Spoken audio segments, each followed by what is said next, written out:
Let's solve proportions using scientific notation. Now, before we jump into solving, let's refresh on what a proportion is and what scientific notation is. So first, proportion is a comparison of two ratios. So when we think about the ratios, let's just say A over B equals X over Y. That is a comparison of two ratios. Remember, a ratio is basically just a fraction.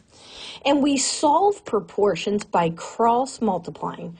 So we would say A times Y equals B times X. So we have the idea of cross multiplication. Now with scientific notation, we know we have a number times 10 to a number, where the front number must be between 1 and 10, right? The number in front of the decimal is a single digit. And the exponent could be positive if we're dealing with a really big number, or it could be negative if we're dealing with a small number, right? Small being less than 1.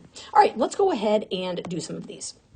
So we're going to solve 2.1 times 10 to the 4th divided by 18 equals 6.3 times 10 to the 8th divided by n.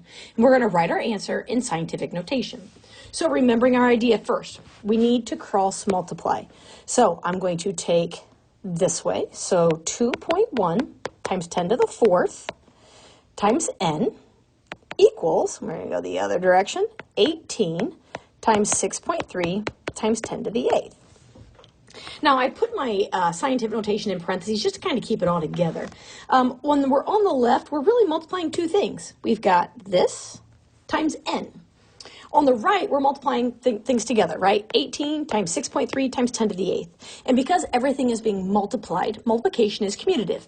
So I can go ahead and multiply my two numbers that do not have an exponent, right? So 18 times 6.3 gives me 113.4.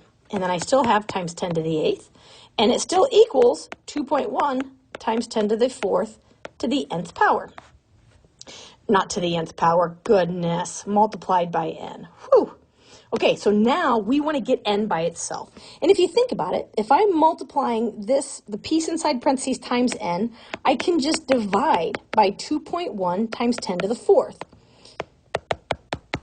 Because anything divided by itself is just 1. And I'm left with 1n. Now, on the right side, I'm going to divide 113.4 divided by 2.1, and that leaves me with 54. And then when I divide 10 to the 8th divided by 10 to the 4th, I subtract my exponents. So 8 minus 4 is 4, so I have times 10 to the 4th. Now, this right now is not scientific notation, right? We know that 54 is larger than 10. So if I just focus on 54, that is the same as 5.4 times 10 to the 1st, because I had to move my decimal one place to get that number, to have the number in front of the decimal be one digit. Now, I still have times 10 to the 4th down here, right? This one comes down. So I can say, okay, that's fine, because we have these two that both have the same base. That means n equals 5.4 times 10 to the 5th power, because 1 plus 4 is 5. And that is my final answer. Let's do one more. Let's solve 5 times 10 to the 8th divided by 22 equals n over 55. So now we just have one piece of scientific notation in this problem. All right, so first things first, let's cross multiply. So I have 22n equals 55 times 5 times 10 to the 8th. So again, we're going to multiply our non-exponential numbers. So 55 times 5 gives me 275 times 10 to the 8th. And again, I want to get n by itself. So my next step would be to divide both sides by 22.